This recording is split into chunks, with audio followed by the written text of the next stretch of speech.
So I'm Nick Anisich. I'm the Farm to School Program Manager at the California Department of Food and Agriculture at CDFA.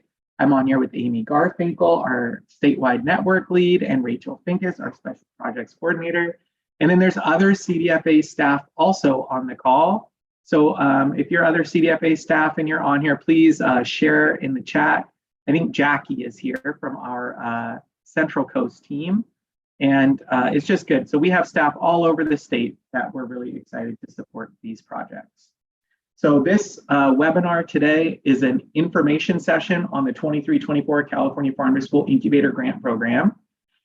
This is our third info session as part of the public comment period. We did one on November 30th, one on December 6th, and now this last one today. And the public comment period is our opportunity to make sure that we're getting this grant right, that it funds the things that you want it to fund, that the scorecard makes sense, that the questions make sense, and it's our last chance to make edits.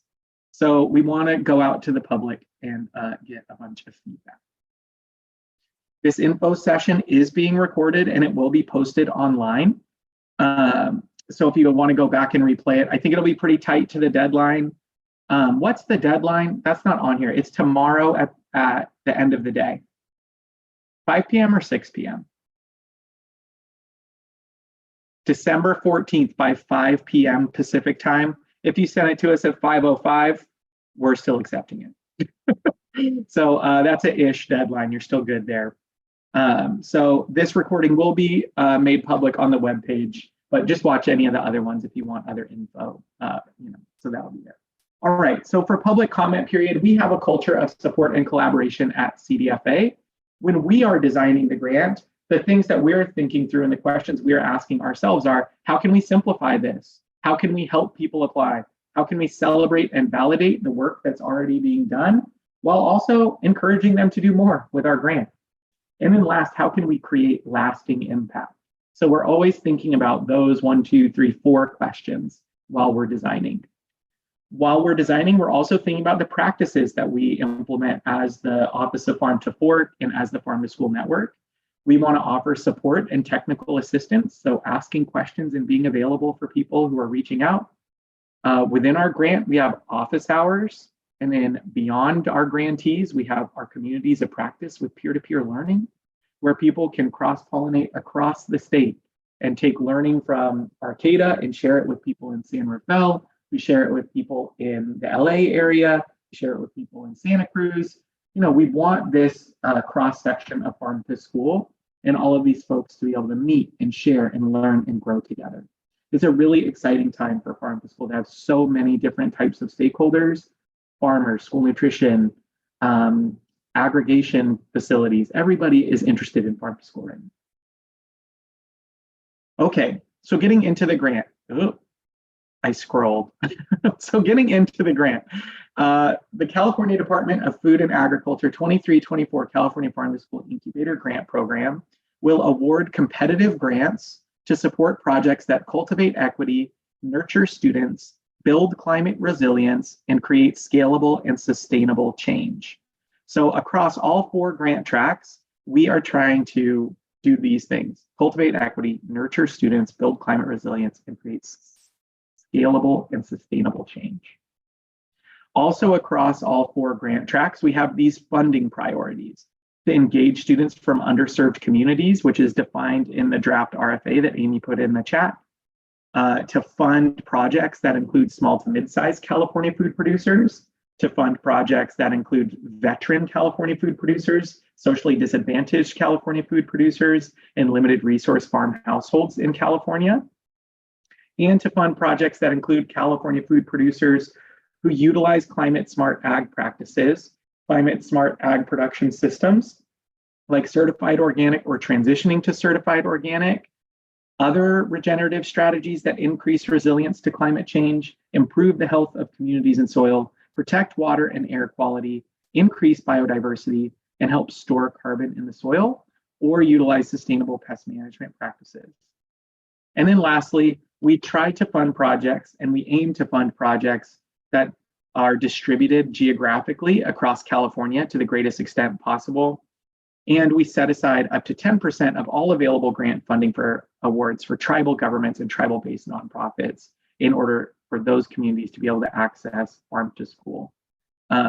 So these are the priorities that go across all 4 grant tracks. And you're going to hear me read these priority producer groups like 1,000 times in the next 45 minutes.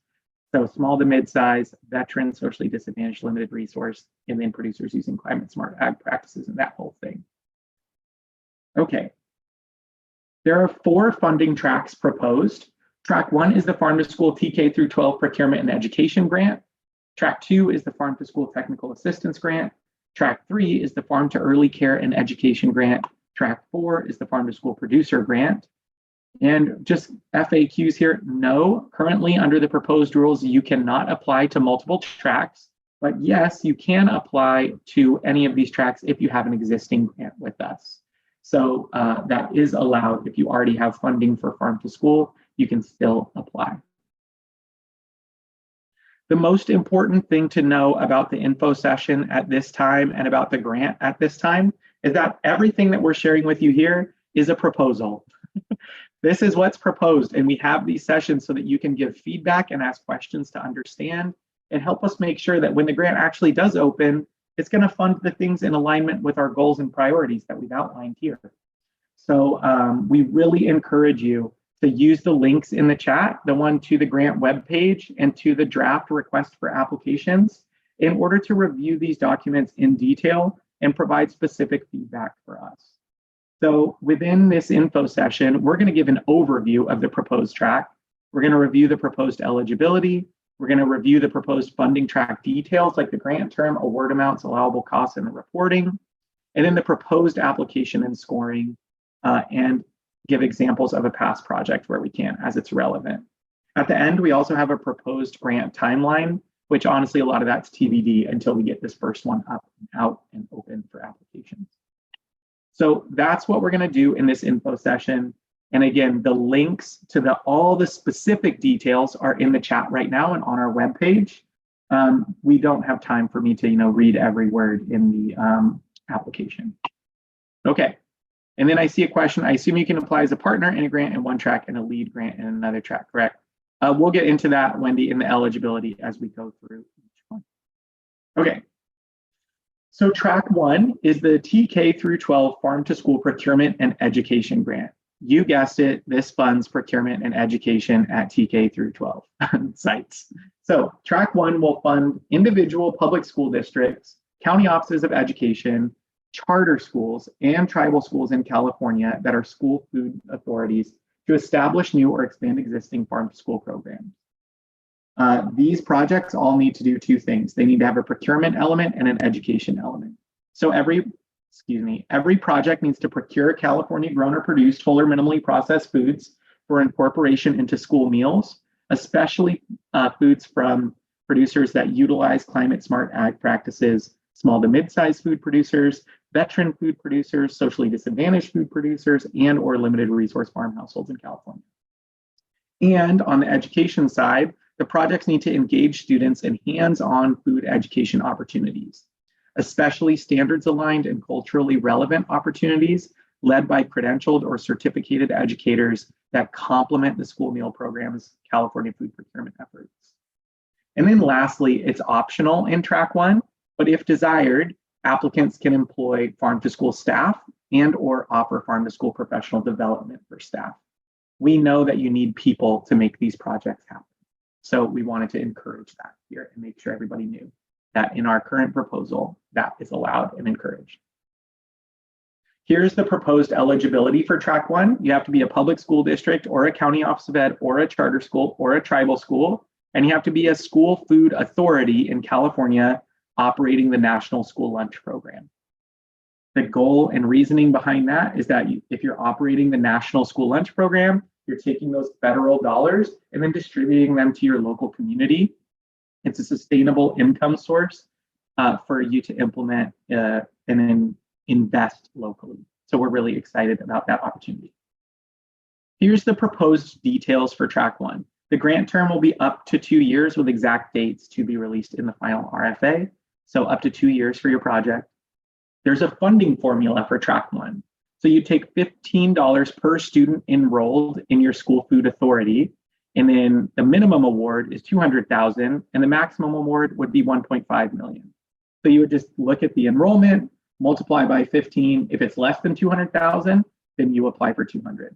If it's 200,000, if it's more than 1.5 million, then you dial it back to 1.5. This ensures that there's that like the larger school districts can't suck up all of the funds for this project, and it ensures that a $200,000 level that a small district can really make significant impacts for their programs. The proposed allowable costs are anything that you need to buy more whole or minimally processed foods and educate students about those. So allowable costs could include California grown food for school meals and hands-on food education. It could be used for infrastructure, equipment, supplies, for food and infrastructure, equipment, supplies for food education or school kitchens. It could fund staff. It could fund labor for procuring and processing foods. It could fund your travel to go visit a farm and make sure that they're able to serve and work with you. Contractors and indirect costs, those are all allowable. And then for the reporting, there would be a beginning interview where our team meets your team, a pre-survey where we collect your baseline data, and then a final interview where we get the detailed stuff of how did it actually go. Let's learn about it. There's also regular financial reporting where you're tracking your purchases and other spending, and then quarterly check-in surveys. Those surveys are really high level where you just share what's working, how we can help, what you're procuring, are you making your educational impact, that sort of thing. So that's what's proposed in detail for track 1. Here's the proposed scorecard for track 1. And I'm going to read this highest point total to lowest so that you can follow along with our priorities. In the chat, Amy also just put the draft track 1 application questions and review criteria. So if you want to see what every proposed question is, this is basically the answer key to the grant, right? So check it out and make sure that the questions are clear, make sure that the information we're providing or asking you to provide is clear.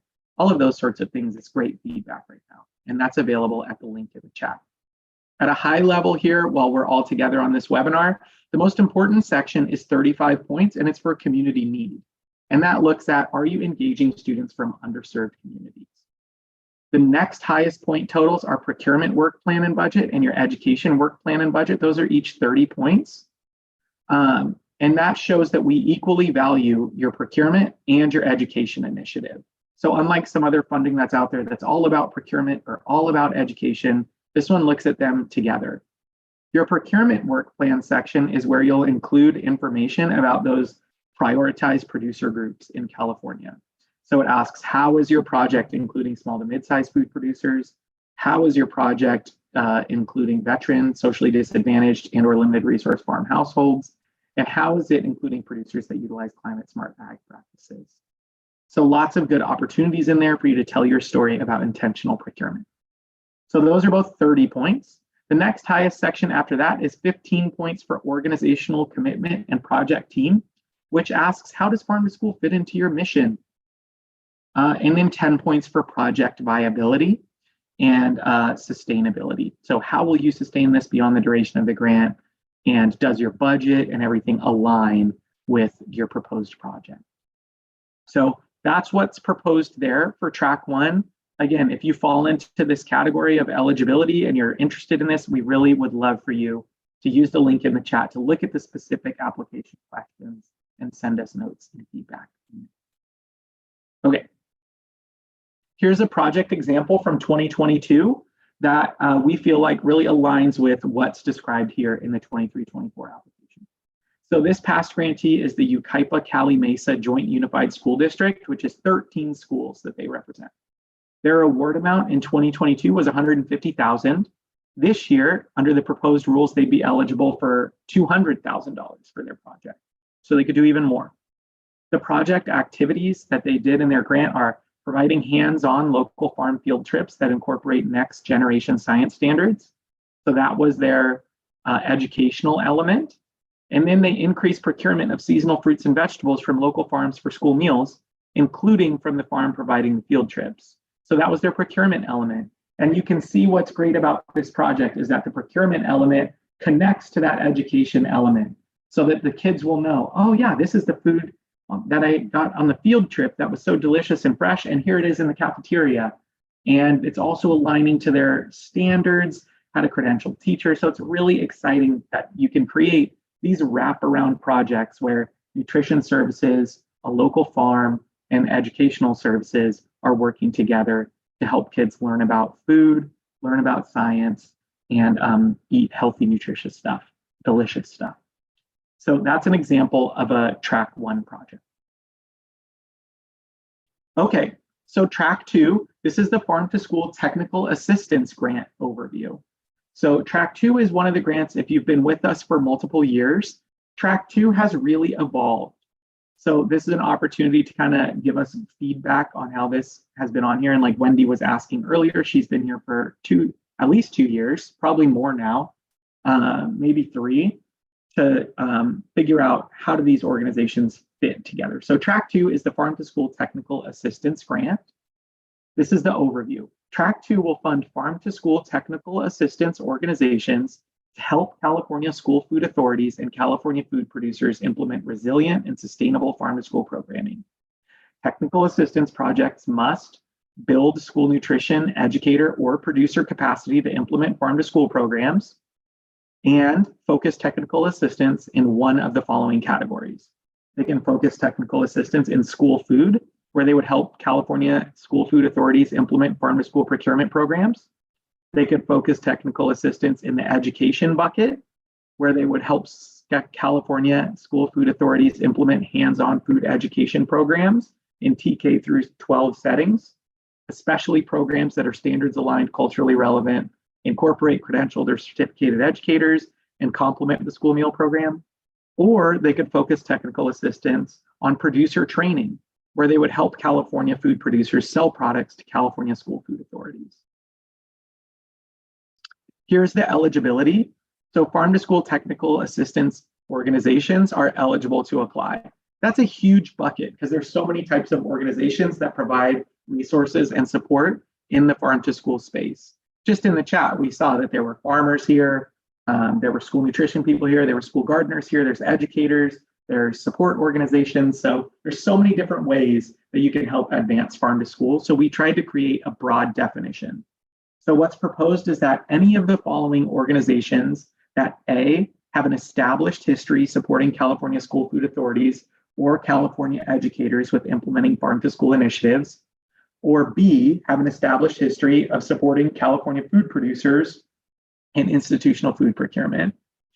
That could be a nonprofit organization or an ag industry nonprofit org, could be a tribal-based nonprofit organization, a resource conservation district, UCANR or UC Cooperative Extension, county offices, a public university, a Native American tribe in California, a county agency or a local government in California, projects with a nonprofit fiscal sponsor, or anything else. Could be some other category. As long as you have an established history of supporting these initiatives, then you could be eligible. There is a note here that in track 2, food hubs are not eligible. In the past, they were eligible in track 2. Now we're moving food hubs to track 4. So there's going to be more information on that later. In order to be eligible, you have to qualify as a technical assistance organization with an established history. And if you're applying in the school food or education bucket, then you must partner with at least one California school food authority for technical assistance. And if you are a technical assistance organization and you're applying in the producer training bucket, then you would have to partner with at least one California school food authority and at least one California food producer. So Wendy asked earlier, like, is there a lead and then a support org? In this sense, like Conscious Kitchen under these proposed rules would be an established technical assistance organization. And then you would just have to get a letter of support or commitment from one California school food authority in this space. Yeah. Can I ask a question about that? So one of the things that Conscious Kitchen has done is tried to hit on all three buckets, right? By working with the school food authority to link them to the farmers and educate the students together. Are you saying that you have to pick, you can only pick one, and that across the board approach is not warranted this time or appreciated or whatever? Right. This time what we're requiring is that you would pick one bucket. And so within that one bucket, let's say you are going to support a school food authority on school food. Yeah. So if you're helping them implement a procurement program, that would still incorporate them maybe activating the cafeteria around that. It would still incorporate helping them meet with farmers. But the main thrust of it is that you're supporting a school food authority.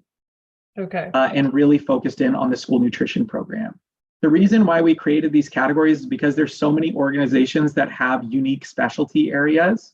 And we felt like, why are we making them fit into this,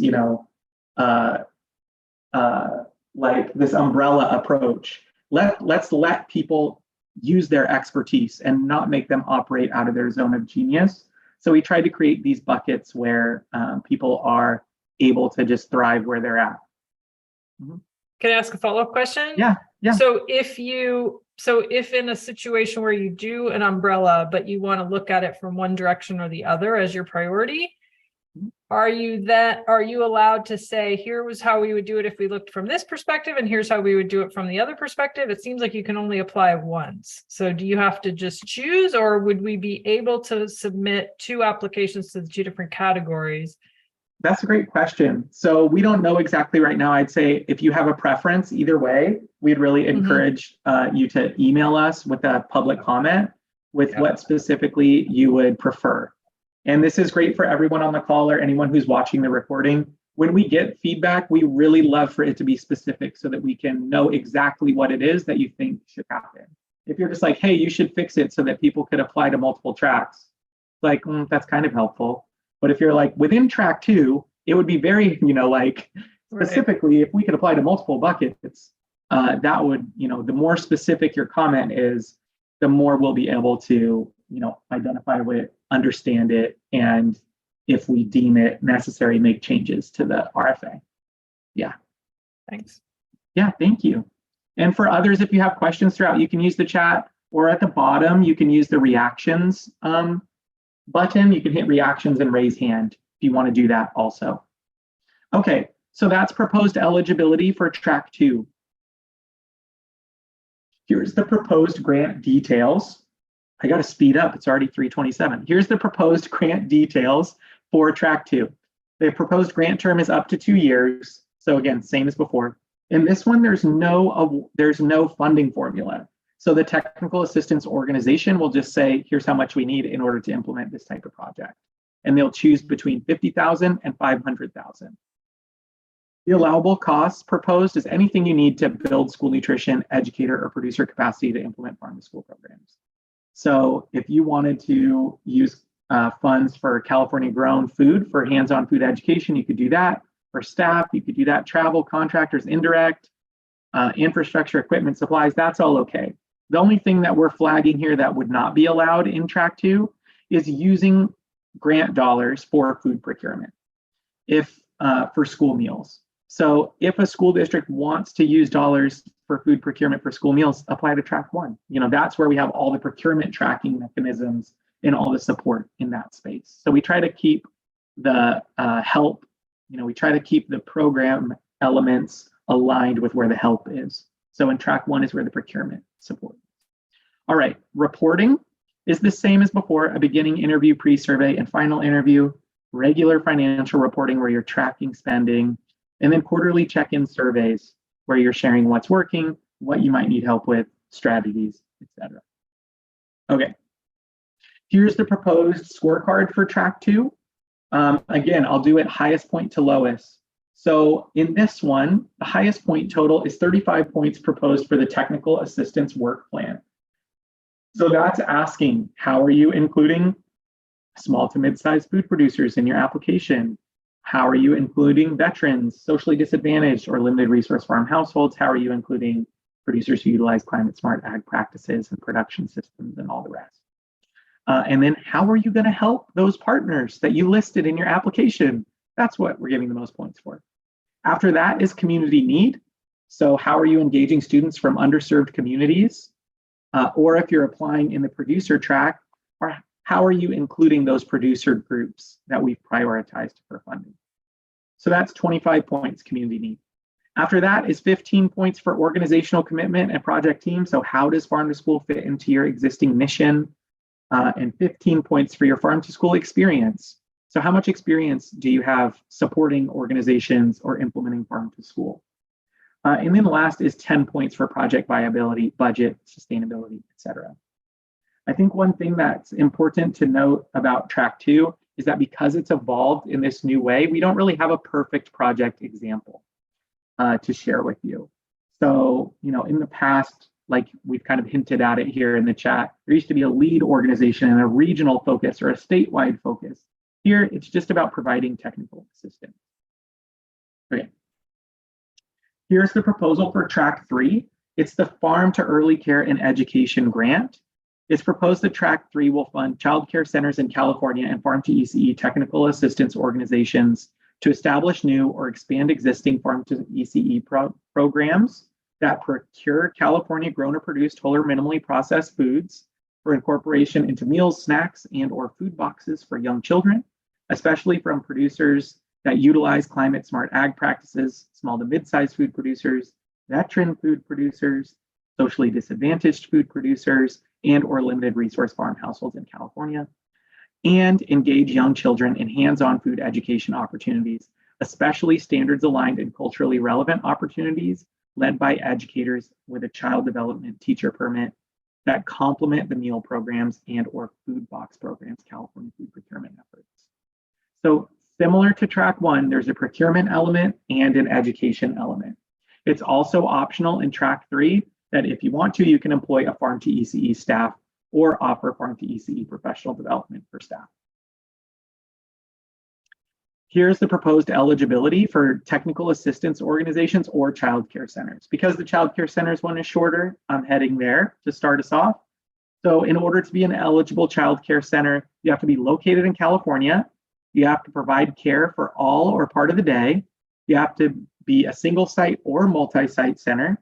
You have to primarily serve young children birth through age 5 and be licensed by the CDSS Community Care Licensing Division or meet the appropriate criteria for a license exemption. So that's a child care center. That's pretty cut and dried. If you're a Farm to ECE technical assistance organization, again, there's like a larger type of eligibility here and a partnership that's required. So we've defined an ECE technical assistance organization as any of the following organizations that provide support to ECE providers in California. So that could include a CACFP sponsor, a Child Care and Development Fund tribal lead agency in California, a Child Care Resource and Referral Agency in California, a First 5 County Commission in California, a Head Start grantee in California, a nonprofit organization, a tribal-based nonprofit org, a resource conservation district, UCANR or UC Cooperative Extension County Office, public university in California, a California Native American tribe, a county agency in California, a local government in California, or a project with a nonprofit fiscal sponsor. So lots of organization types there. And then they're required to partner with at least 2 ECE sites in California. And the reason why we require these partnerships is because we don't know every technical assistance organization. And we don't know who is really providing great support to their ECE site sponsors. So by requiring the 2 partners for this, those partners are basically vetting those organizations saying, yes, they provide a really helpful service for us and we're willing to partner with them for this. Okay, here's the proposed details for track 3. The proposed grant term is up to 2 years with exact dates to be released in the final RFA. The award amounts are $50,000 to $200,000. So you would just tell us what you need. The allowable costs are anything you need to establish or expand Farm to ECE programs, including California grown food for meals, snacks, food boxes, and hands-on food education. Infrastructure, equipment, supplies for hands-on food education and kitchens. Farm to ECE staff, whether it's a coordinator or an educator. Labor for procurement, travel, contractors. If you want to do mini grants, you could do that. Or indirect, that's all allowable. And then for reporting, it's the same across all the tracks. Beginning interview, pre-survey, final interview. regular financial reporting to track your spending and your procurement, and then quarterly check-ins where you're sharing what's working and what help you need, what's not working, any great success stories, just fun stuff you get to share there. All right, and then almost the last slide for track 3. I always jump ahead here, but this is the proposed scorecard. So in track 3, it's similar to the others where we're going to start with the highest point total and then work down. So the highest scoring categories here are the procurement work plan and budget and the education work plan and budget, which are equally valued at 30 points per section. Those include in the procurement work plan, how are you prioritizing those priority producer groups? So that's 30 points for procurement, 30 points for education, again, equally valued. After that is community need, which is valued at 25 points. And this is how are you engaging children from underserved communities? After that, 15 points for how does Farm to School fit into your organizational mission and what's your organization's commitment to Farm to School? And then 10 points proposed for project viability, budget, and sustainability. And again, this is such a high-level overview and high-level look at the scorecard for track 3. Amy just put it in the chat here.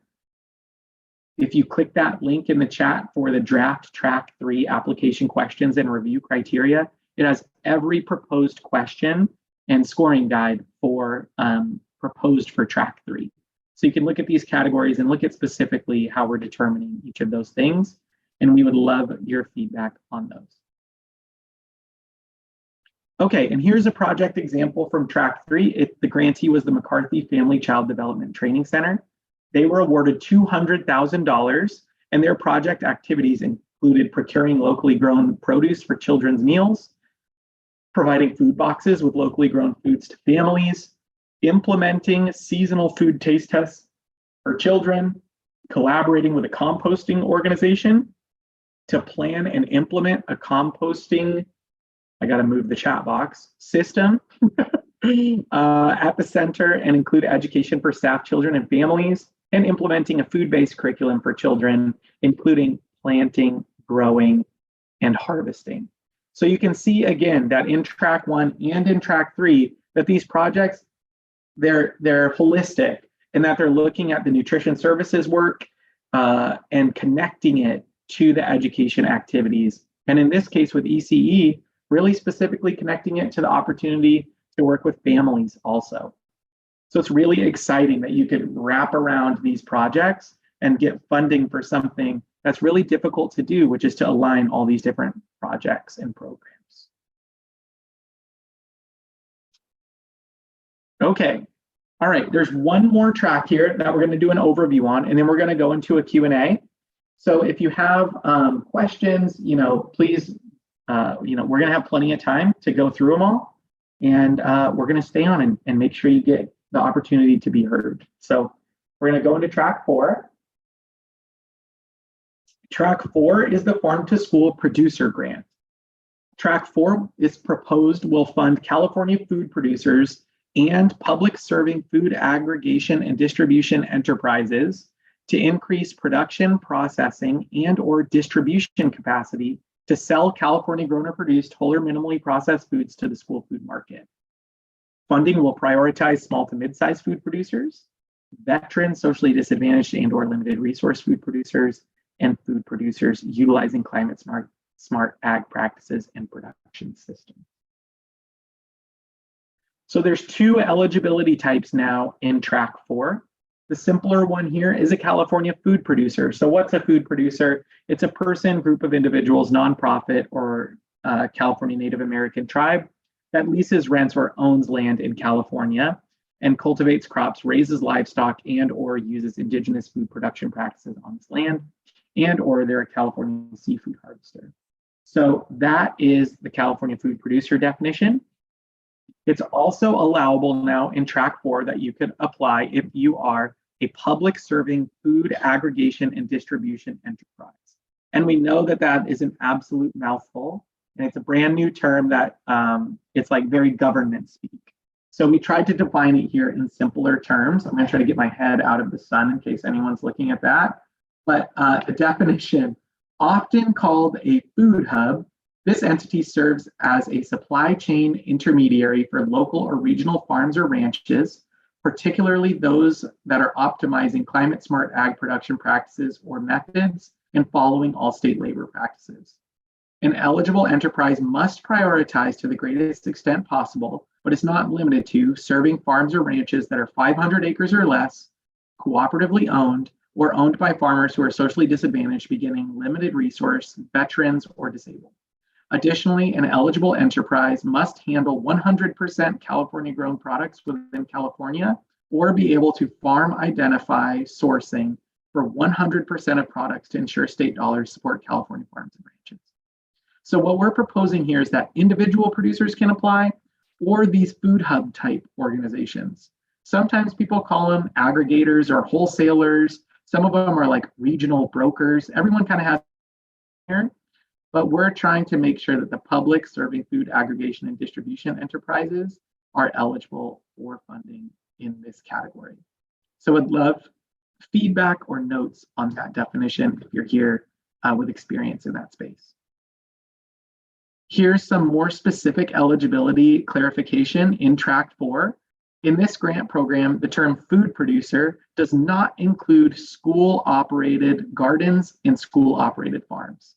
So what does this mean? A school-operated garden and a school-operated farm are not eligible to apply to Track 4. School-operated gardens and school-operated farms may be an element of a Track 1 project. So it could be used for hands-on food education activities or as a source of food for California grown food procurement. However, they would not qualify as a food producer partner in Track 1, 2, or 3. So we can get into that if people have questions about it. Another note on to clarify is that if you're a third party, so like if you're an individual contractor or a nonprofit organization that operates a farm that's on school property, but you're operating it rather than the school operating it, you would be eligible to apply to Track 4 as a California food producer, and you would be an eligible food producer partner for Tracks 1, 2, and 3. So basically what we're looking at here for those first two bullet points, if you're school operated, means you're like a school district employee, right? And you're working for the school district. Everyone kind of has their own way that this agreement is set up. But if you're a third party, if you're a contractor, you have your own org, or you're a nonprofit, you have your own organization, and you're operating this thing separately, then you could apply in Track 4. We really think we're going to get a lot of questions on this from people, so we're trying to flag it here and make it as clear as possible. So if you have questions about it or a note on like, hey, why don't you just say it this way? We'd love to hear that. That would be great. We're so far in the weeds on it that it can be hard. Okay. So here is the eligibility piece. In order to be eligible, you have to either be, the public serving food aggregation and distribution enterprise or a food producer, and you have to identify the schools that you plan to work with and provide evidence of collaboration. So to identify the school you plan to work with, it has to be at least one California public school district, county office of ed, charter school, or tribal school that's a school food authority currently operating the National School Lunch Program, and or at least one California child care center currently participating in child and adult care food program. And you have to provide evidence of collaboration. So you can't just like write any school district name in there. They actually have to corroborate your story and say that, yes, they're gonna have to provide a letter of intent from the director of the school meal program at each school food authority or child care center that the applicant identifies as a project partner. And they're gonna have to get a letter and that says, yes, I do plan to work with this producer for this project. Here's the proposed details. Up to 2 years for the grant term. Award amount would be $15,000 all the way to $250,000, where the applicant just chooses how much. The allowable cost would be anything you need to increase capacity to sell California grown food to schools, and if desired, provide hands-on food education. So you could use the money for equipment, infrastructure, or supplies, to increase production, processing, or distribution capacity to schools. You could invest to establish or enhance the use of climate smart ag practices for school food. You could establish or expand hands-on food education opportunities for students or school staff, like adding in farm field trips. as long as those education opportunities complement sales to schools. You could fund staffing costs dedicated to farm to school work.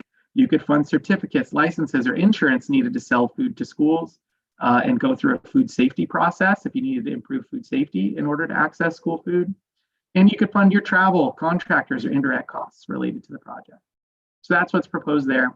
And then the reporting, again, beginning interview, pre-survey, final interview, tracking all of your spending and reporting on that, and then quarterly check-ins where you're filling out a survey that says what's working, how can we help, what food sales are you making, and are you using climate smart ag practices and that sort of thing.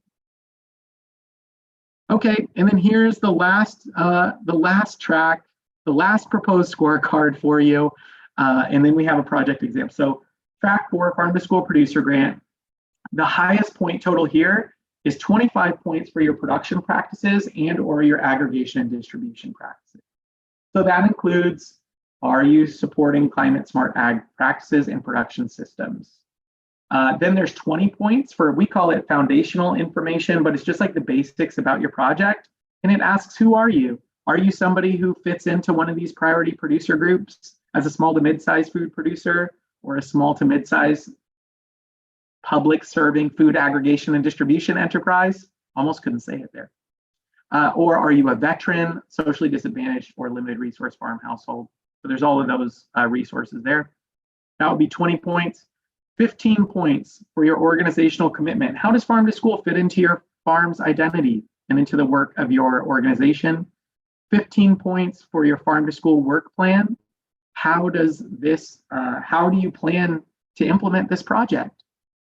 10 points proposed for your business history and farm to school history. So are you an established farmer? Are you prepared to actually jump through all the hoops that's required to work with the school? And then 10 points for project viability. Total here adds up to 95. Again, the full details for this track, every question that's going to be asked is in this link in the chat that Amy shared, and it's on our webpage under track 4 application questions and review criteria. So we'd love for you to look through those specifics. All right, and then here's the last project example. It's the McGrath Family Farmers. They were funded in 2022. They were awarded $150,000. This year, they would be eligible for up to $250,000. Project activities included purchasing infrastructure and equipment so that they could scale up production for schools. It also included growing the crops, conserving water, composting, and planting hedgerows. So they had the climate smart ag, and it included partnering with their local school districts. So really exciting that we were able to fund a farm in order to scale up their work. Because just like the schools need help scaling on education and procurement, just like the ECE sites need support, the farms also need it. So we're really excited to have track 4 to fund this whole systems approach. Okay, and then our estimated timeline is November 29th through December 14th for our public comment period. So you have till end of day tomorrow really to share a comment with us. If you missed that deadline, we'd still love to hear your comment. So, you know, we take feedback year round, what I always say.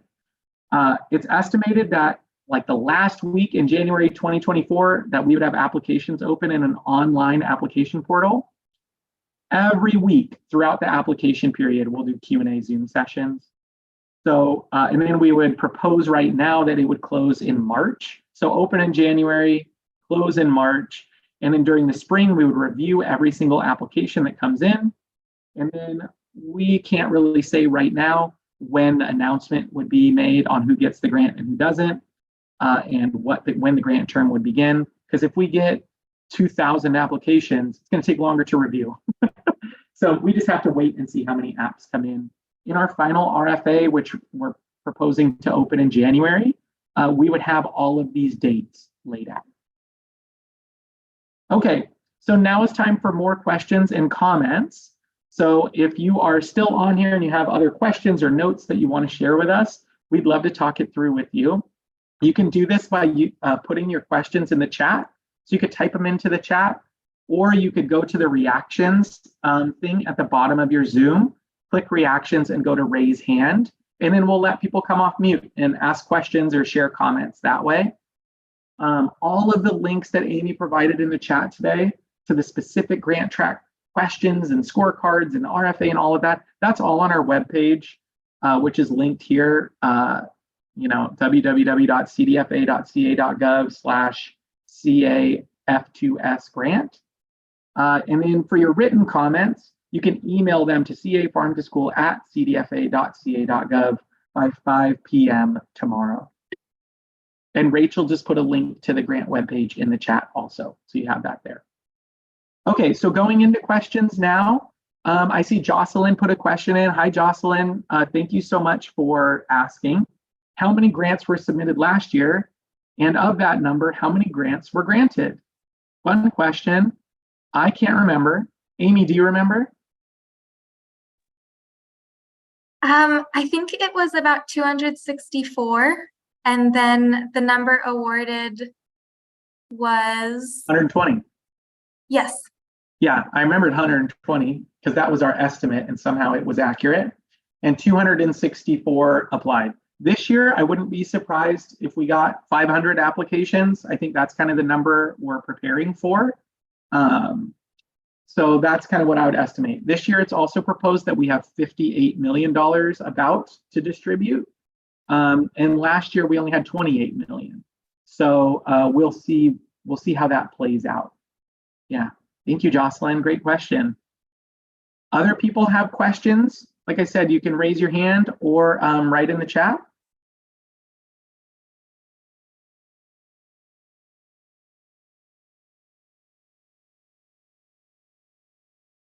Any others? I'm going to Wendy? ask another one. I was trying to give Yeah. people space, but so for track 4, this concept of a food hub, some of these are informal, formal. And I noticed, I just, saw that you acknowledge there are a variety of types of organizations in your text, but is there a formal process that a group would have to go through to get kind of authorized before they apply, or? No, what we say is they just, you can do one application per tax ID that you have. So if it's like an individual farmer that does some aggregation, then that aggregation work, if they wanted to apply as an individual producer and as a food hub, right, then they would just need to have that food hub as its own business entity. Okay. Otherwise, there's so much informal aggregation that happens with farms, whether it's through a CSA, or a farm stand, or just even to fill out your farmer's market booth sometimes. We're okay with that flexibility. They're eligible to apply for all the same stuff, so that's why they're in the same thing. Like if they needed more transportation support or cooling or whatever, it makes more sense, we felt, to put them together rather than have them competing in another track with TA orgs.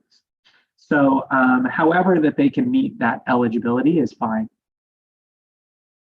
Okay. Yeah. Mm-hmm.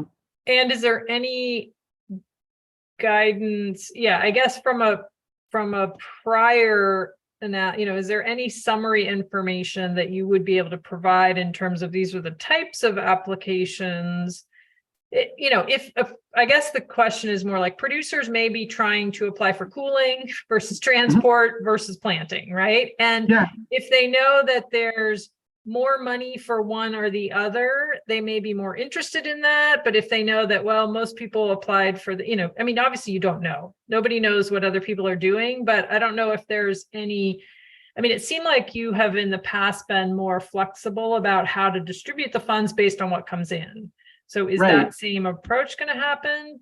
Yeah, it's that same approach. And depending on what they're asking for, we don't prioritize like refrigeration projects over transportation over paper, the paper pot seed planter, it's all good to us as long as it fits within the proposed work plan. And what's most important is that the application provides an opportunity for clear storytelling on yes, here's what we need, here's why we need it, here's how much it costs, basically. So we don't really prioritize one type of project over another. Right now, what we're saying is we do prioritize tracks 1 and 4 and try to get the money there most often because that's where we've seen the greatest need. But we don't know exactly, again, how much money's going to which track until we see how many apps come in. And I guess just as a follow-up, would you prioritize farmers working together to have bigger impact versus individual farmers? Or, if they just, I guess what you're saying is they can one tax ID can apply. So if one decides to be a housing for multiple. Yeah, then they could do it that way. And it's really up to them, because it's so hard to know what the impact will be until you see the app. Because sometimes it's like, it's 8 farms would be working together, but to supply one small district or one type of crop, or it's like one giant district and they want a bunch of farms working together. So you just really don't know until you see it. So the best way, I think, to try to suss it out would be to look at the specific application questions in that proposed scorecard in track 4. And just really, I would say really rough, give the 1-sentence answer in a Word doc or something and test it out. It's what we try to do on our end, is all right, if we have this information, and this information, is that enough to separate applications and see what will make the greatest impact? Yeah. Okay, and I have 2 other questions, but I'll let others go first. Okay, thank you. And yeah, others.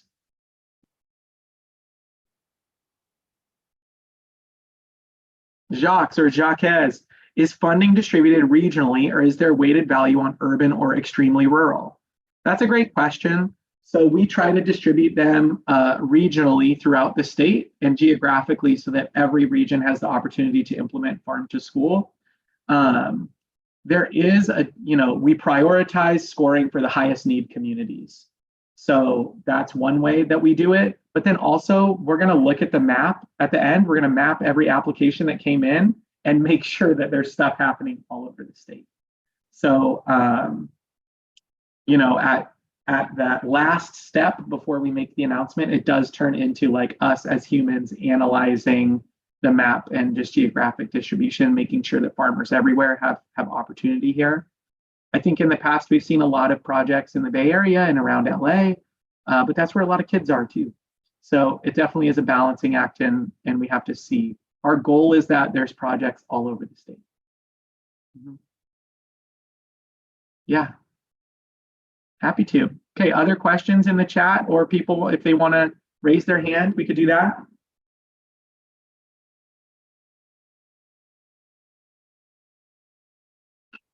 Okay, Wendy, we're back to you. Okay. Yeah, I love this. Yeah. So CDE has had some really great programs, local food for schools and school food best practices. Is there any, and some of those have kind of kickstarted people, but now they want to build upon that. Is there any tie to those programs? That's a great question. So right now there's nothing scoring wise that's connecting the 2 programs. Yep. However, within those programs, the Department of Food and Ag is providing technical assistance to any of those school districts that have opted into those. So we are, of course, encouraging those schools to give us feedback on our grant and making sure that they're aware of this funding opportunity. So I think it's more something that the schools just need to, this is hard because it's another layer of admin of separating out their billing and invoicing and what's being billed to this grant or what's being billed to school food best practices.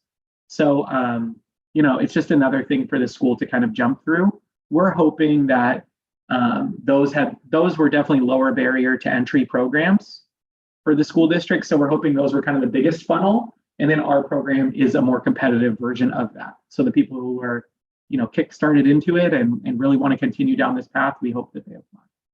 So there's no sense that they would be penalized for getting those funds. That was that's really the question in terms of the logistics, because it is a lot of extra work. Yeah, definitely not. Okay. And I would say my gut instinct would have been to do the opposite, to reward it. Yeah. But we did not do that. So I want to speak impeccably there. We do not Okay. have any connection to those programs. Okay, great. Yeah. And I guess then anyone else? No, you go. It's okay. Similar question about prior projects and building upon prior projects and how that's viewed. Yeah, that's okay. That's still all allowable. And what we ask is just that there is a separate and unique project whether that means you're entering a new phase in the other one, a new phase of this past project where we used to work on procurement and now we're doing the next step in it, or if it's something completely standalone different. There's going to be I think, Amy, do you know exactly what the question is? It's just like, how do the projects connect or separate? Like there's a specific spot in the application where people explain the difference in the projects. And page 36 of the draft RFA has a section called previous grant recipients. So it has a little bit of info of the proposed guidelines for previous grantees.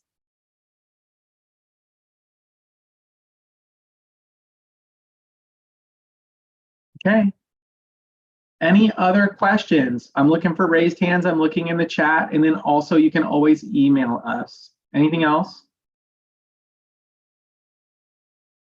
Okay, then we will be looking for your emails. We're really excited and grateful to have this time and okay, here we go. Chelsea, hi, welcome. For track 4, as far as previous business history with selling to a school, does it have to be direct sales or could it have been through a food hub? It could totally be through a food hub.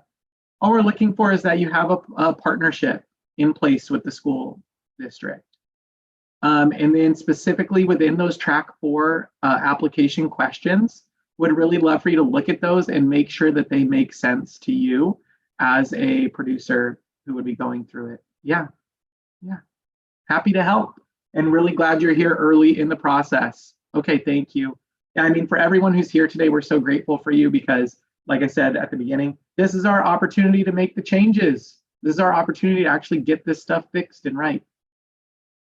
Okay, and then Jocelyn said, how about having worked with a PTO? What's a PTO? I'm not sure. And Juanita, so happy to help. Thank you for being here. And Elizabeth, thank you. Jocelyn, can you share that? What's a PTO? Oh, a parent-teacher organization. And the PTO is like buying the food in this case. You could come off mute if that's easier. You're welcome, Natalie. Thanks for being here. Oh, where like the PTO was fundraising. It's interesting. I would say email us with the specifics on it if you want to do that. And we can see what's most, is this for track 4?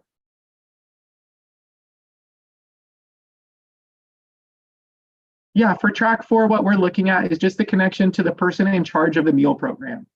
So what's most important there on that letter of intent is that the person who's in charge of buying the food is the one who's committing to working with that farm. So whether it was connected to a PTO or not, it's that would be important to note maybe in the organizational history, but not exactly required or anything like that. Yeah. Okay. Thank you, Jocelyn. Yeah. Okay. Thanks, y'all. Thank you for being here. Very grateful for all of you and hope to see your notes in our email tomorrow. Okay, thanks everyone. Oh, Steve Westby, you got in under the deadline. What's your question? Are you there? Or are you high-fiving me on your way out?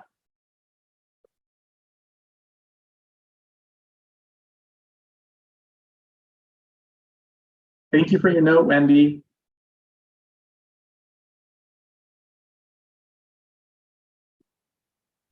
Can you hear me now? Can hear you, yes. Okay, sorry, I was muted. I do distribution to a lot of schools, and I have several farmers I work with. Can those farmers be given because I know the schools, can the schools write it for the farmers or for my business that's partners with the farms? Yeah, I mean, whatever you guys want to do, you could totally do that. If the school was going to help a farmer apply, or if you wanted to help your farms apply, they could totally do that. And the only thing I would say is, if you're going to help someone apply, you just have to factor in that you're probably going to have to help them with the reporting also. That's right. Yeah, but that would totally be okay and really, really generous and kind and fantastic. Everybody always needs help. On the project management side, likely. Yeah. It is a lot of work. I understand, but but I just have a connection with a lot of schools that my business is built on farmers. That's all I do is farm the school. And Oh, well, I love it. I'm glad you're here. So I would really love for you to look through that track 4 link if you're able to, and send any notes to fix anything if anything is confusing for you. And yeah, I mean, you could with Michael quite a lot. Okay, perfect. Yeah, so you could share if you could share notes with him too, and he can forward them to our inbox if that's what you would prefer. Yeah. But we're really excited that we have the aggregation and distribution enterprises in here for someone like you to support all those farms. You could also apply if you wanted to, and under the current rules, you could give out mini grants to people too.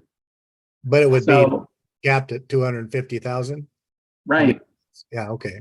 Yeah, so if you talk to your farms and they're like, oh yeah, I would only need like $5,000 for whatever, then you could divide it into small chunks and distribute stuff that way. Got it. Yeah, we could figure that out. But under the proposed rules, that would be okay too. Okay. Thanks. Yeah, thank you. Mhm. Okay, and then I saw one more question. Would it be realistic to ask for funding for things as diverse as a high tunnel and a compost turner in the same grant application? Definitely. I would say one of the most common things we funded at the farmer level is high tunnels to extend growing seasons, because with the school year being in the winter time, you want the shade tunnel at the end of summer to get things going, and you want the poly tunnel in the cooler months to continue the operation, especially for a lot of farms growing, like specializing in salad bar products like lettuces and things like that. That was definitely something in there. And yeah, you could totally incorporate it in the same grant application. Under the current proposal, you just have to make sure that you're explaining why you need each thing. That's all. Yeah. Next, Okay, anything else? Yeah, Steve? one more question. Yeah. You suggested that 2 farmers combine together, because like I said, I probably work with about 20. If 2 form together, they have 2 separate social security numbers or identification numbers. And you had said that one, so I understood you to say 1 social security per grant application. Right. So like with your tax ID number, your social, depending on how you're incorporated, everybody gets 1. So you couldn't apply, let's say that you were a farmer and you did some aggregation, but you only have 1 tax ID, then you would only get to apply once. You couldn't apply as a farmer and as an aggregator. You would have to, but like what you would get the money for is like still up to you. So it doesn't really matter. It's that you would only get to apply once. Join together. How would 2 farmers join together? Because a couple of the farmers I don't would tell me, Steve, that's too much. I can work with him because we work together all the time. Yeah. So in that sense, they would have to choose who would apply. And then the other partner could be written in as a contractor under the current proposal, or they could be written in as some other sort of support for the project. Right. It could be written into the budget that way. Got it. Okay. Yeah. Contracted cost or something like that. Right. Yeah, okay. Totally. So you're like, oh yeah, we're an aggregator and we're contracting with this farm, this farm, and this farm to do X, Y, and Z. And here's what they're going to invest in. Yeah. And, there's of course like rules and paperwork and things you have to fill out to make that happen. But we think the trade-off is still worth it. Yeah. Thank you. Yeah, of course. Okay. And Jocelyn, I saw you came off mute. Do you have another question? Oh no, you're on mute still. You're good. Okay, anything else? Oh, here it is. No, thank you. Okay. All right. Well, thanks, y'all. We're excited for this. And once the application goes live, we're going to have one of these every week. So, and that'll be for the real application. We're just going to even, I think, screen share the application portal and go through the stuff. So we're really, really excited for this to go live and to see all these applications roll in. We're really excited. So thank you all for joining today, and we'll talk soon. All right, thanks, y'all.